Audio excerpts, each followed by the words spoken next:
नमस्कार, कैसे हैं आप सब? एक बार फिर हायर परचेज को कंटिन्यू करते हुए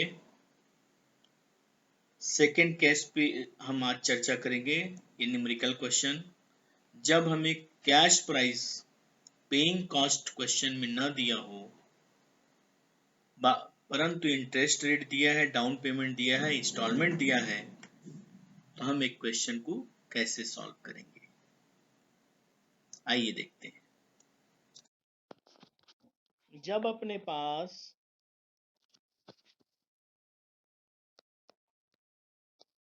hire purchase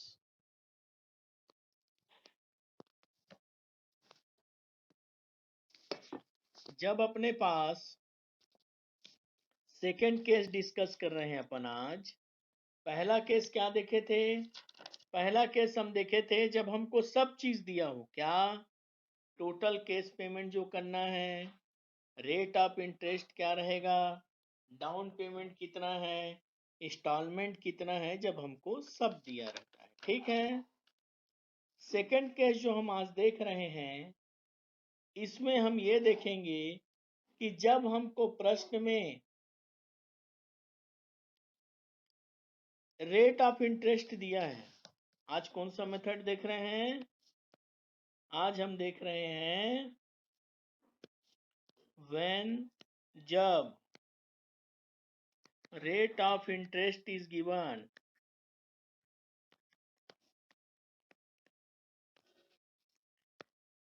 installment is given,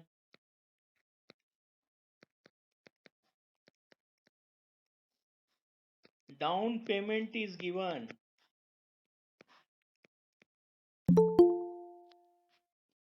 down payment is also given,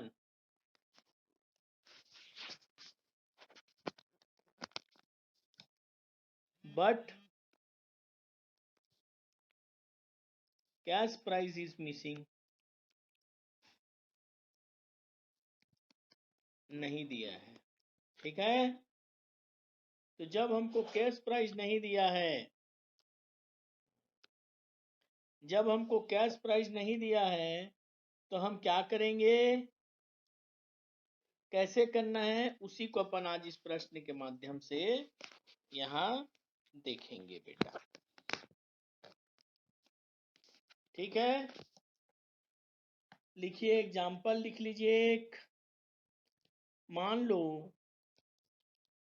हमको डाउन पेमेंट दिया है 800 रुपया, लिख लीजिए साहब। इंटरेस्ट दिया है 5%। इंस्टॉलमेंट भी दिया है। Instalment first year 400, second year 300, third year 700 रुपये। लेकिन मेरे को कैश प्राइस नहीं दिया है कि उसका एक्चुअल में हमको कितना पेमेंट करना है। ठीक है। ठीक है। अब यहाँ समझने का चीज क्या होता है बेटा, जो भी इंस्टॉलमेंट बनेगा, इंस्टॉलमेंट कैसे होगा, आपका प्राइस प्लस इंटरेस्ट मिला के एक किस्त बना होगा। होगा ना? क्यों भाई?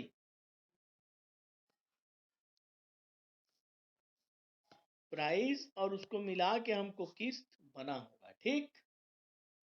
अब चलो, इसको मैं एक कैलकुलेशन सिखा रहा हूं। सबका भी कैलकुलेशन ही सिखा रहा हूं, जब बाद में आपको मैं सिखाऊंगा क्वेश्चन। जैसे फॉर्मेट बना लीजिए एक।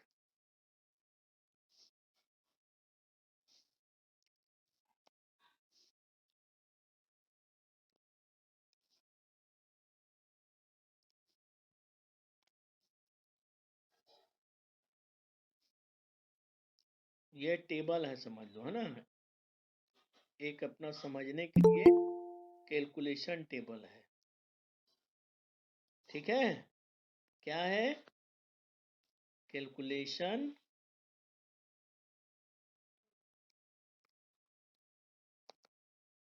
टेबल। सबसे पहले बेटा डेट, कितना हमको टोटल कैश प्राइस जमा करना है। तीसरा है बेटा इंटरेस्ट कितना बना, और चौथा इंस्टॉलमेंट। क्लियर?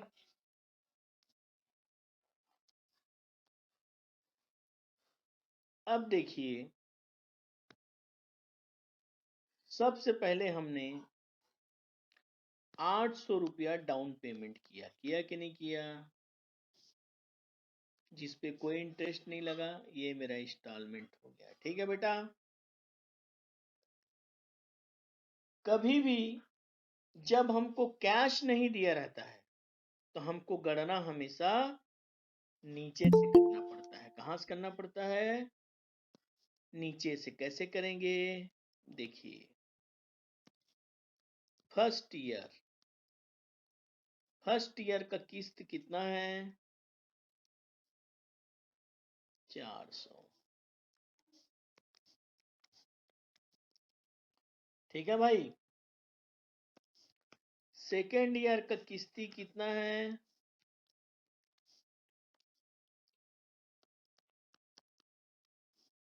300।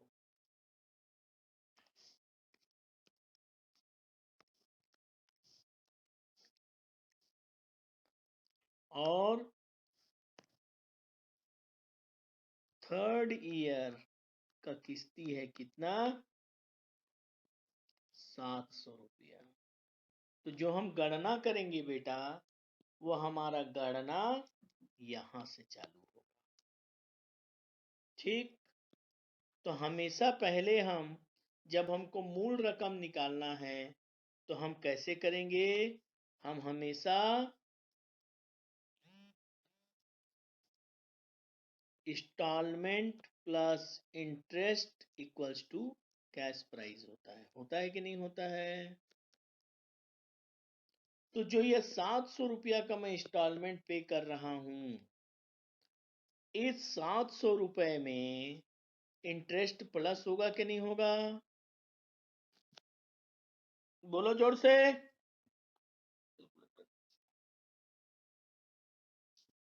इंटरेस्ट जुड़ा होगा कि नहीं जी? जुड़ा होगा ना। तो अब इसका मतलब हम क्या समझेंगे बेटा, कैसे करेंगे? देखो, 100 रुपया माना चीज का कीमत, उस पे हम 5 रुपया ब्याज दे रहे हैं, तो 105% का मेरा क्या हो गया? किस्ती। हुआ कि नहीं? तो 105% के लिए मैं कितना दिया? 700 रुपया दिया। तो एक के लिए 700 भागित जो डिवाइड है 105 के लिए, यहाँ पर 105 के लिए इतना, तो ये यहाँ पे आके डिवाइड हो गया, इसलिए 5% के लिए कितना? क्लियर है? आ रहा है?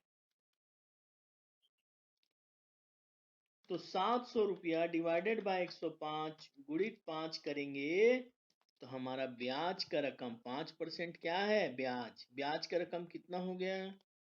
33। कितना हो गया? जोर से बोलो। ठीक है, 33 रुपीज। अब ये जो 33 रुपीज है, ये कहाँ जाएगा बेटा? इसमें से माइनस होगा। ये देखो, क्यों माइनस होगा? क्योंकि टोटल केस में से हम पहले इंटरेस्ट को हटाए, क्योंकि हमको क्या निकालना है? चीज का कीमत कितना है। कोई दिक्कत? कोई दिक्कत? ठीक है, कैसे निकाले अपन? जो ये 700 रुपया था बटे 5 का 105, तो ये मेरा 33 रुपया उसका ब्याज आ गया। ठीक है, कोई दिक्कत है किसी को? दिक्कत है जी? ठीक, अब जब मैं ऊपर जाऊंगा इस जगह में सेकेंड ईयर में, तो सेकेंड ईयर में किस पे कैलकुलेशन होगा? सेकेंड ईयर पे जो ब्याज निकलेगा वह निकलेगा, पहले मेरा प्रिंसिपल रकम कितना था? 667। कितना था? ब्याज को हटा दिए तो कितना हुआ जी? 667 हुआ ना। अब यहां पर कितना हो जाएगा? अरे यहां पर मेरा प्रिंसिपल अमाउंट कितने को माना जाएगा जिसपे मेरे को ब्याज की गणना करनी पड़ेगी? यहां पर मैं ब्याज का जो गणना करूंगा वो मैं गणना करूंगा 300 रुपए प्लस 667 जो नीचे में गणना किए ना अपन। ठीक है, तो टोटल यहां पर पैसा कितना बचा रहा होगा? 967 का 5/105। तो इसका ब्याज कितना आ रहा है? 46 रुपये आ रहा है। शाबाश। ठीक है, और यहाँ कितना निकला इसका ब्याज? 46 रुपये। ठीक है भाई। अब जब उसी प्रकार जब मैं पहला किस्त का गणना करूंगा तो पहला किस्त का गणना कैसे हो जाएगा? सर 400 रुपया प्लस 300 में कितना माइनस होगा? 46 रुपए। तो कितना बचा? 254। यही प्रिंसिपल अमाउंट है कि नहीं है? तो टोटल दोनों का योग कितना हो गया? 654। दोनों का योग कितना हो गया टोटल? टोटल कितना हुआ जी योग? है ना, 654 रुपया हो गया। ठीक है, अब इस 654 रुपए पर 5% यहां लगेगा। कोई दिक्कत? तो कितना आ रहा है ये? आपका आया 63। कितना आया? 63। कितना बचा ये? 337।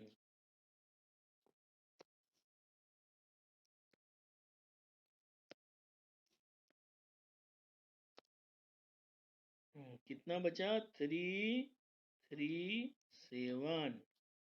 उसके नीचे कितना बचा? ये गया तो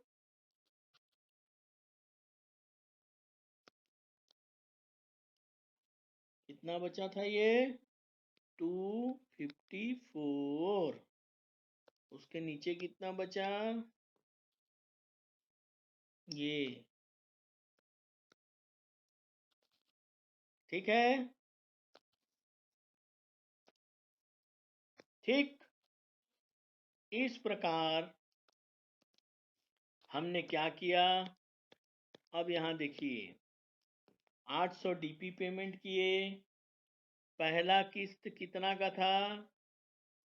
400 रुपए का किए। दूसरा इंस्टॉलमेंट कितने का था?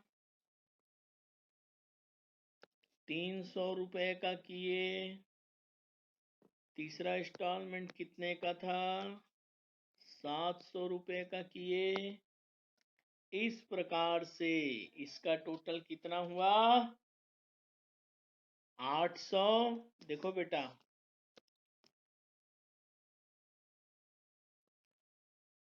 दिख रहा है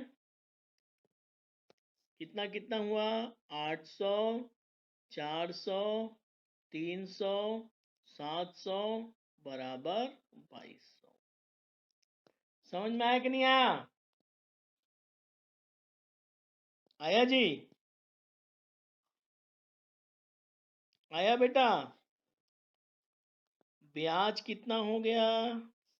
सर पहली बार 63 दिए, सेकेंड टाइम 46 दिए और थर्ड टाइम 33 दिए। इस प्रकार कुल ब्याज हमने 142 रुपया दिया। कोई दिक्कत है यहां तक? कोई दिक्कत है? अब हमको निकालना है कैश प्राइस। वो कैसे निकलेगा बेटा? देखो सर, सबसे पहले हमने ये 800 दिया था, ये लो डीपी। उसके बाद हमको कैश प्राइस निकालना है। कैश प्राइस में कभी भी इंटरेस्ट नहीं जुड़ा रहता है बेटा, इसलिए हम माइनस किए हैं। तो पहला हमारा किस्ती कितना पड़ना चाहिए? 337। दूसरा किस्ती 254, और उसके बाद थर्ड इंस्टॉलमेंट 667। इस प्रकार 2058 इसकी वैल्यू पड़ी। कोई दिक्कत? कोई दिक्कत? अर्थात चीज का कीमत 2058 रुपया, ब्याज हम 142 रुपया दिए। इस प्रकार जो हमारे पास टोटल डाउन पेमेंट हमको करना पड़ा, वह दोनों जोड़कर 2200 रुपया का हुआ। कोई दिक्कत है किसी को? Thank you please.